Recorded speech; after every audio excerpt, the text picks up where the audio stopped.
Jon Jones actually chose Tom Aspinall to be on his quote-unquote dream team. Dirty Boxing Promotion posted this photo to their Instagram. It says, "Build the best Dirty Boxing squad with $10. Who's on your dream team?" The $5 tier features Jon Jones, Mike Perry, and Yoel Romero. The $3 tier has Ilia Topuria, Alex Bejeda, and Max Holloway. And the $2 tier has Tom Aspinall, Paddy Pimblett, and Conor McGregor.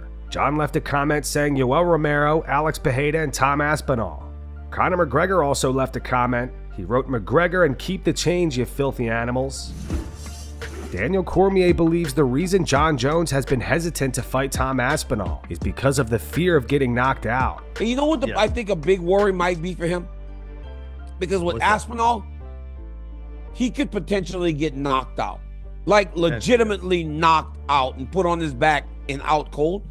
And I just don't know that he wants to have that visual of him in the world. Because I've seen myself get beat, and I'm like, God, that's such a horrible visual every time. The petition for Jon Jones to be stripped of his heavyweight title has now surpassed 111,000 signatures. Ben Askren accuses DC of signing the petition himself. However, DC denies it.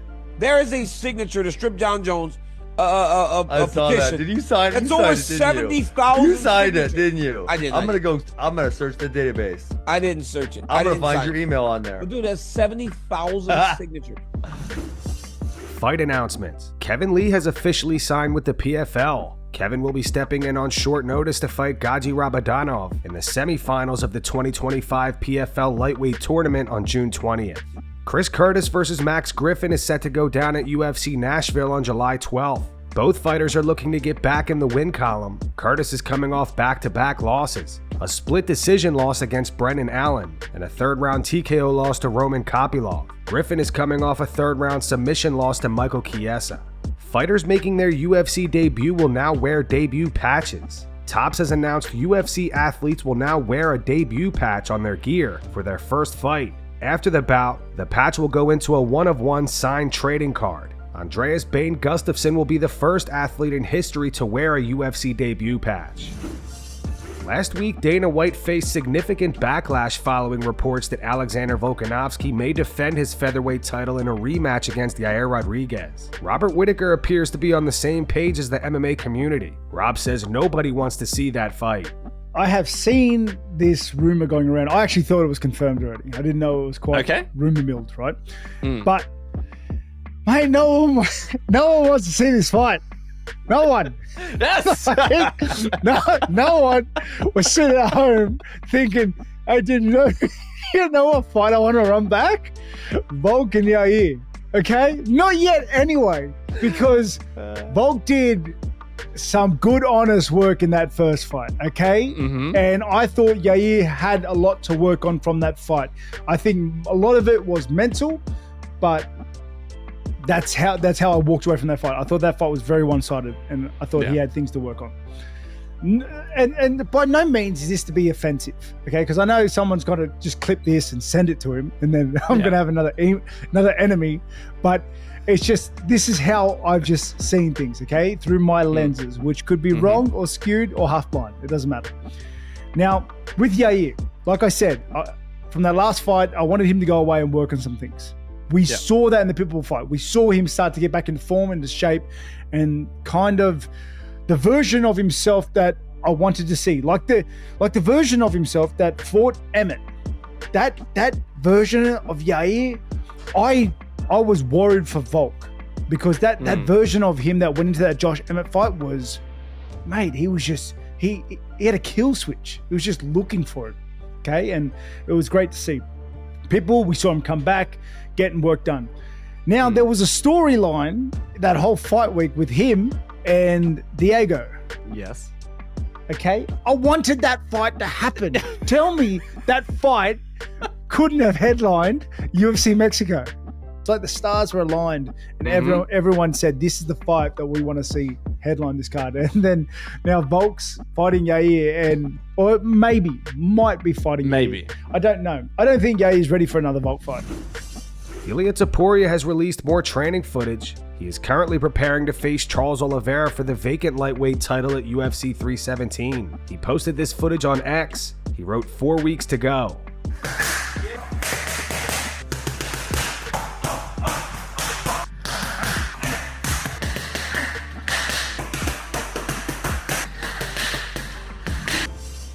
Tom Aspinall recently did a Q&A on his TikTok where he talked about his fast finishes. Tom has never been to the third round in his pro MMA career, with most of his wins coming by first round KO or TKO. He credits that to his speed and size. Yes, I'm 6'5", 250, 260. If anybody hits you at that size, they're going to knock you out. It's just the nature of the game. Any guy hits you with tiny little gloves on like that, you're probably going to be knocked out. So I don't think I'm special in that regard. I just think I'm a lot quicker and I set up the punches better than everybody else. But as far as actual pound for pound power, it isn't nothing special, I don't think. Sean Strickland has an intense sparring session with Mike Perry.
Sean posted this video to his Instagram story after the sparring session. He wrote, "Mike is a savage. There are some fighters that just have that dog in them. This is why I've always been a fan of this man. Way tougher than me." You guys, the reason why I with Mike Perry so much, he is a savage. I wish you could have seen the first 3 minutes of that round. I am drilling him with shots, rocking his head back. And mind you, he's not running away from me. He's coming forward, eating every ounce of these shots. There's some guys, dude, and Perry's one of them. They will die just to land one punch on you. The guy's a savage. He's way tougher than me. Beneil Dariush believes Charles Oliveira could pose more of a challenge for Ilia Topuria than many expect. Dariush, who faced Oliveira in 2023 and lost via first-round TKO, still favors Ilia to win, but he doesn't think it'll be an easy fight. Speaking to Submission Radio, Beneil said, "I think it's a lot closer than people think. I think Charles is really tough. He's got a good chin, he's got good jiu-jitsu, he's got great striking. And what's going to be difficult for Ilia is Charles's striking is, I think, really dangerous against good boxers. The way he throws his knees, the way he clinches, and those are things you can do to slow down Ilia. Because, for example, a good boxer will dip low to fake or feint to get in on the inside, and that's times where Charles will raise his knees and mess with your timing or throw a kick, things like that. So I think the fight's a lot closer. I understand why people are favoring Ilia, and I think if you had to ask me, I would probably favor him as well, but I don't think it's going to be like, oh, he's going to walk through Charles like everybody thinks." Merab Dvalishvili is expecting Sean O'Malley to fight more aggressive in their upcoming rematch. In the final round of their first fight, O'Malley began finding success with a body kick up the middle. Merab expects him to throw that kick more frequently this time around. I think the first time he was waiting for me too much, and I was measuring distance good, and every time we get close, I was able to take him down. Now I think he will attack more. Like he will hit me. He will more. Be the aggressor. Right, and then also, I think he has a success 5th round. Like he touched my body, like he got me one body kick, front kick, and maybe he will try more that. And I'm sure his cardio. He's like first time when we fought, he make mistakes, and I was better with him. Now he will make adjustments, and he will fix that. And then now he knows what I'm good at, and I'm sure he will prepare more. My professional career it's the first rematch, but I was fighting in Georgia like pro rules, but unfortunately those 9 fights, it's not my official like record or it's not my. I had the rematch before like beginning of my career, but yeah, like no, it's my first rematch, and it doesn't count because I was so new to the game now. Right. It's professional career. It's my first rematch, and to be honest, yeah, it's. Henry Cejudo breaks down his recent altercation with Colby Covington. He reveals it started because Colby started bragging about going to the White House. I saw you and Colby Covington almost gonna fight this weekend. Yeah, dude. What's up with that? It started off kind of cool, you know? It started off somewhat cordial until that mother told me, did you go to the White House? But he was doing it in a way where he was kind of being arrogant about it. He was being serious? He wasn't Yeah, I'm just Why, like, who went to the White first, House? apparently him, that's what he's bragging about, the White House. I'm like, dude, I went to the White House 15 years ago. Like, you know what I'm saying? All right, cool. I was gonna try to get him on the pod. I was gonna invite him. You know what I'm saying? I like a lot of the that he talks about. You know what I'm saying? I was like, well, do you have a real belt, Kobe? Do you have an Olympic gold medal, Kobe? I bet you the White House. And then we just started chirping and talking. I was tipsy too, man. Mateusz Gamrot plans to submit Ludovit Klein this weekend at UFC Vegas 107. He says he's aiming for a performance bonus. For sure, this fight, I wanna be more brave, exchange punch with him, touch, hit him, don't be hit, take him down, make him tired and tap. This is my plan. But I wanna fight like all around. I don't be scared, be everywhere. So this fight, I think this is gonna be fight of the night or bonus from the performance. I think this is great matchup. He is good guy, striker, good striker, tough opponent. For sure, the floor for him will be like fire. He wanna stand up all the time. But I am ready for this. Yeah, like you said, this is gonna be dogfight here. 2 days ago, Tom Aspinall posted this to his Instagram, and in the caption he wrote "heavyweight news coming soon," leading many to believe that he was going to be announcing his next fight.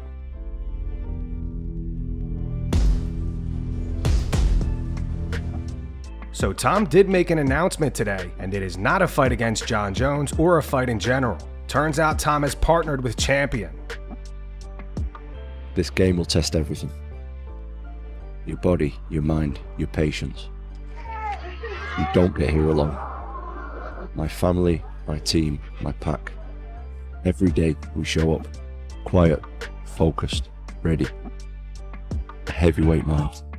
It's not just fight night, it's every single moment before it. That's a champion.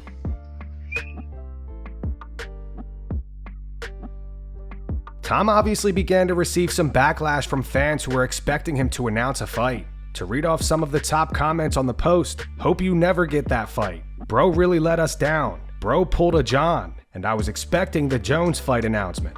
Tom responded to the backlash. He posted this to his Instagram story. He wrote, "As I said when it was first posted, I do not announce my fight news." He followed up with this. It's a comment he left on TNT Sports Instagram post. It says, "Guys, it's not fight news." He ended it off with this. He said, "I have said multiple times, this is not a fight announcement. Wish it was." Tom also posted this video to his TikTok today and says he will not defend his interim heavyweight title again and will only fight for the undisputed title. Are you willing to defend the interim title once more if Jones doesn't sign the fight? No. I'm fighting for the undisputed title next. And that's going to wrap it up for the news. Thanks for watching. For daily MMA news and content, subscribe to Full Mount MMA and click the bell icon to be notified when we post videos. Here are the 3 top comments from last video. The first one's from Just John P4873. It says, "Jones cries about respect as he disrespects the very title he holds." The second one's from Why Use a Handle. It says, "John just swings on women and does the most sus things known to man. Absolute creature." And the final one's from Ryan M861. It says, "This is the most boring the UFC has been in years. The matchmaking is horrendous." Those were the 3 top comments from last video. If you want to be featured in the next one, all you have to do is comment down below. And if you missed yesterday's news, click the video on screen right now to get caught up.